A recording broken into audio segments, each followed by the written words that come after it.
डंकी सलार से आगे निकल गई।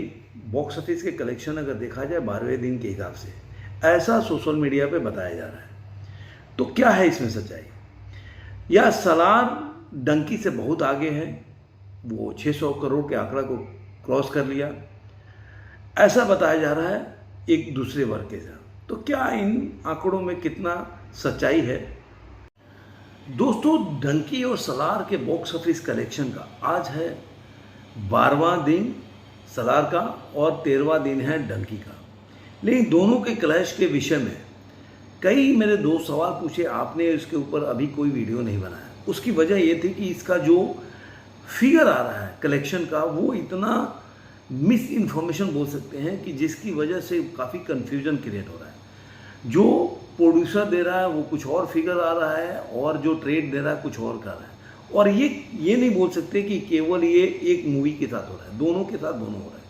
और जिसकी वजह से सोशल मीडिया पे दोनों की जो टीम है या फैंस हैं, जो भी हैं, एक दूसरे के ऊपर ये लांछन या ब्लेम कर रहे हैं कि सलार जो है कॉर्पोरेट बुकिंग कर रही है या उसका फेक कलेक्शन दिखा रहा है। ऐसे ही डंकी के बारे में बोल रहे हैं। तो आज मैं प्रयास करूंगा इस वीडियो में बताने का कि सही में किसका क्या कलेक्शन है। दोनों का आंकड़ा रखूंगा, ट्रेड क्या बोल रहा है और बॉक्स ऑफिस कलेक्शन के हिसाब से प्रोड्यूसर क्या बोल रहा है। तो चलिए वीडियो को शुरू करते हैं। लेकिन उससे पहले मैं हूं आपका भाई, आपका दोस्त रणधीर सेंगर। अगर अभी तक आपने मेरे चैनल को सब्सक्राइब नहीं किया तो सब्सक्राइब जरूर करें, लाइक का बटन दबाएं, बेल आइकन दबाएं और जितना भी हो सके अपने दोस्तों से, अपने रिलेटिव के साथ वीडियो को शेयर करें और कमेंट करते रहिए। मैं आपको बताता हूं कि डंकी ने अपने 13वें दिन करीब 3 करोड़ 85 लाख का वर्ल्ड वाइड पूरे इंडिया में बिजनेस किया। और जिसकी वजह से इसका जो टोटल कलेक्शन पूरे इंडिया में हो जाता है 200 करोड़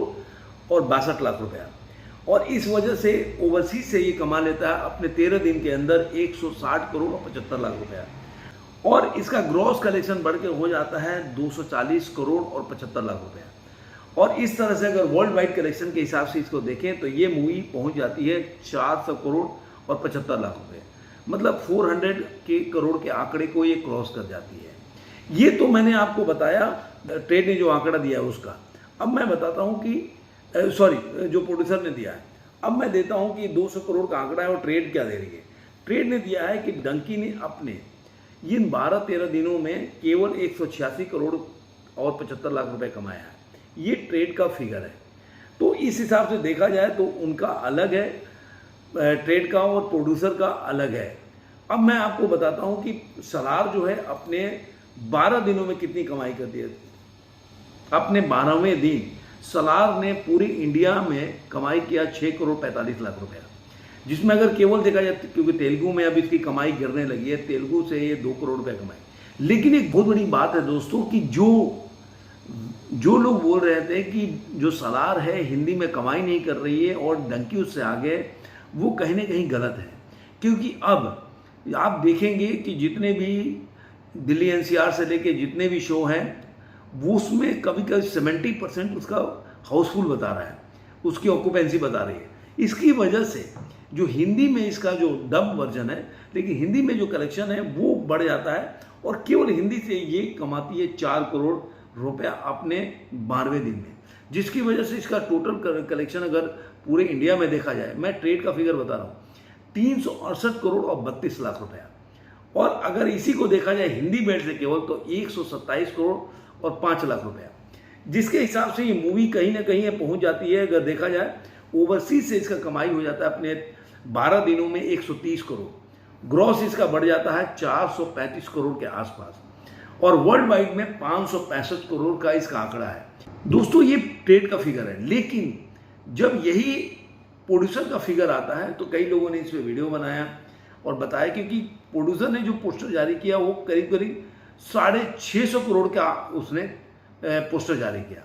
तो इस हिसाब से ये मूवी को इसके बारे में काफ़ी ऐसे आने लगे कि ये फेक कलेक्शन बता रही है। लेकिन ऐसा देखा जाता है कि मैं क्यों बोलता हूं कि सलार जो है उसका बजट ज़्यादा है।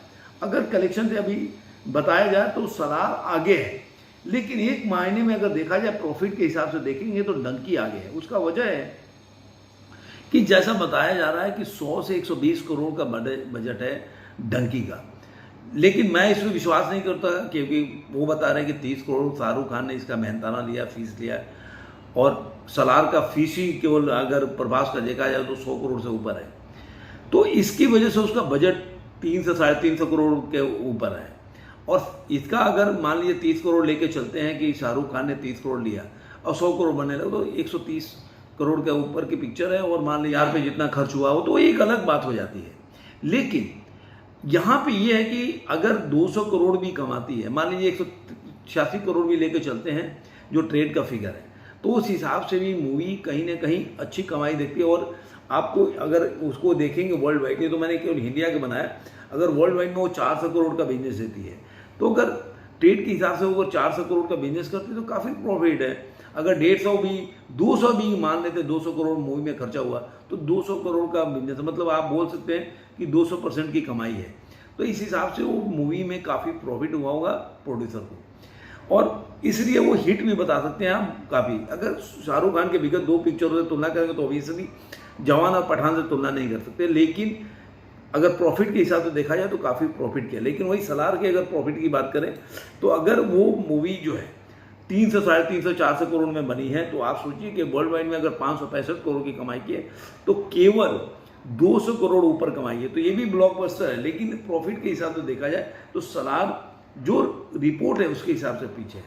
बाकी ये सब बहुत चल रहा है, मीडिया में जाएंगे आपको सोशल मीडिया पे कि सारे फेक कलेक्शन है। अब मैं शुरू से दोस्तों बोलता रहा हूँ कि आज के टाइम में मैं हमेशा से बोलता रहा हूँ कि कोई भी ऐसा गवर्नमेंट बॉडी नहीं है जो बॉक्स ऑफिस कलेक्शन जो मूवी का है उसका ऑडिट होता है।